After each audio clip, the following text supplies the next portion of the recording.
A potentially powerful El Niño is developing, bringing the prospect of flooding, drought, extreme heat and wildfires across different parts of the world.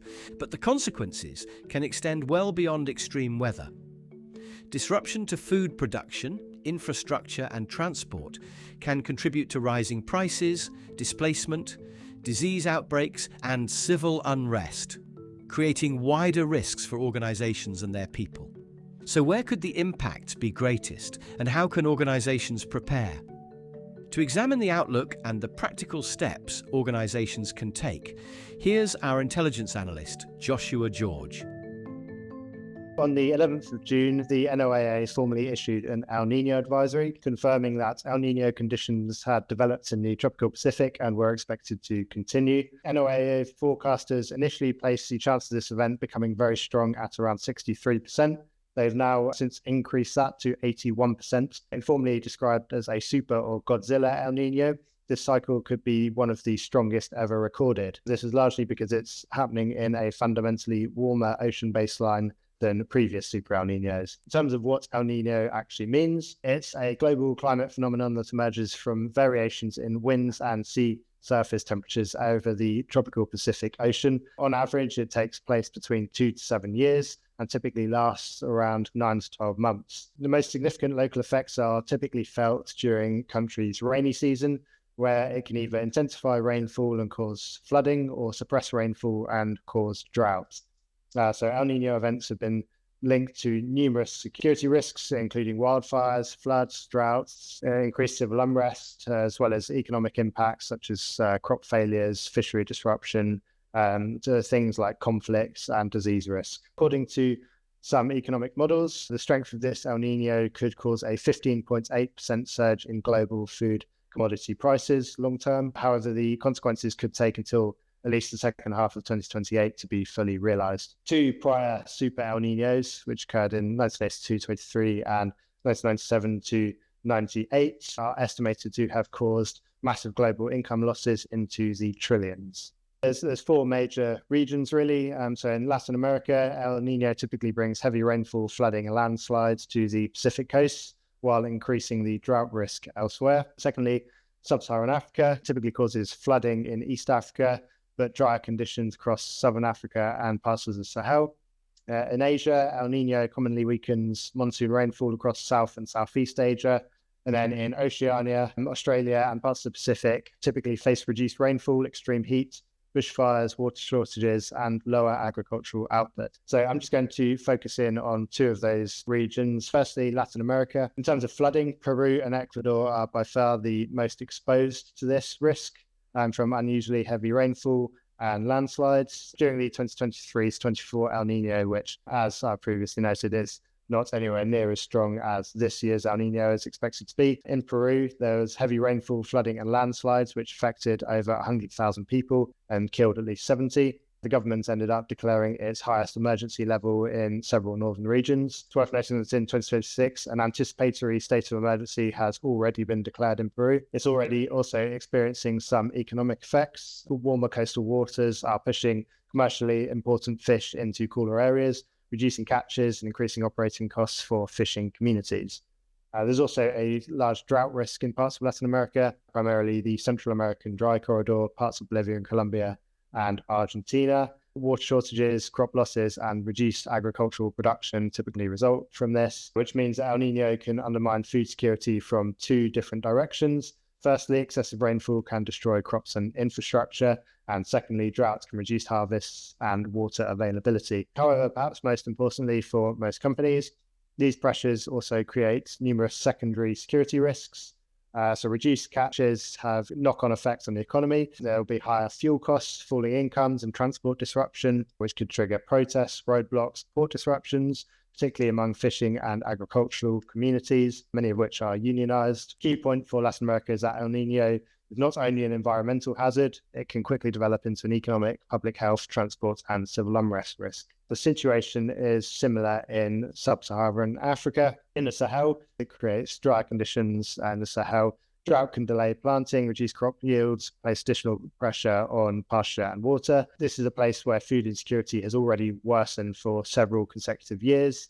Mali, Burkina Faso, and Niger in particular continue to face conflicts involving violent extremist organizations linked to the Islamic State and Al-Qaeda. Further pressure on food prices and rural livelihoods could increase migration and intensify disputes between farmers and herders, which are a primary conflict driver in the region. The armed groups I previously mentioned, including JNIM and ISSP, are likely to exploit rising prices and dissatisfaction with military-led governments to further weaken the juntas and pressure local populations in major population centres such as the capitals, Bamako, Niamey, Ouagadougou. In East Africa, the primary concern is excessive rainfall. During the 2023-24 El Niño, flooding across Kenya, Somalia, and Ethiopia displaced over 4 million people and killed more than 350, damaging roads, homes, schools, and health facilities, while destroying livestock and crops. Similar pattern would increase the risk of flash flooding, displacement, humanitarian access constraints,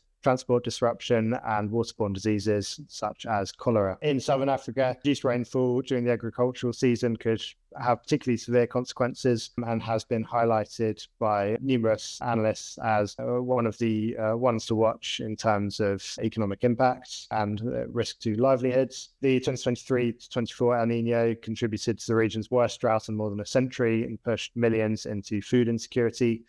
Pastoral communities are particularly vulnerable because livestock is both a source of food and a form of household wealth. But of course, the secondary effects of Sub-Saharan Africa is that El Niño is occurring alongside widespread inflation, high living costs, unemployment, and general dissatisfaction with governments. Obviously, we've seen waves of Gen Z-led protests in the last couple of years. Drought, food shortages, flooding, and weak disaster responses could therefore increase the likelihood of protests. The price of maize, which is a key staple in this region, is expected to double after this year's El Niño. This could also trigger mass migration and force governments to respond to these crises by raiding health, education, or infrastructure budgets. The latest estimates place combined economic losses at 10 to 20 billion in the short term. So there are four recommendations that I'll be giving. Firstly, they should conduct risk assessments that explicitly refer to the risks from El Niño. So pre-travel and operational planning should identify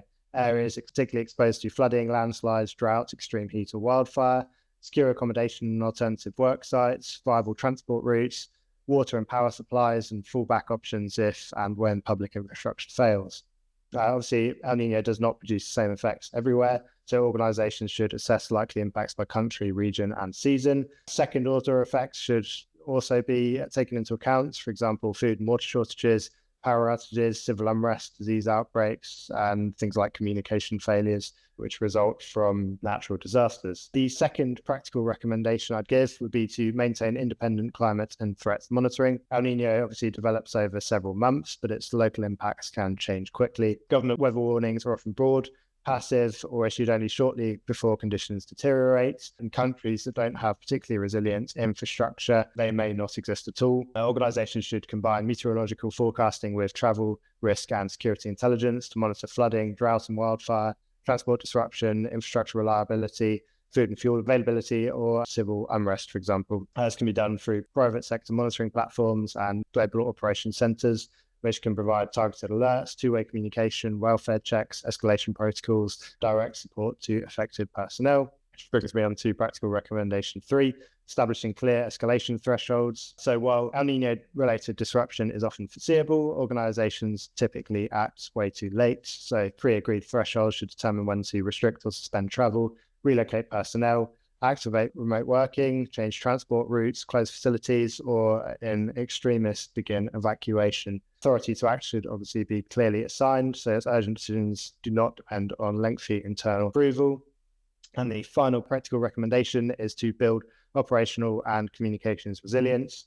Flooding, storms, extreme heat, and wildfire can damage power, telecoms, roads, airports, and water infrastructure.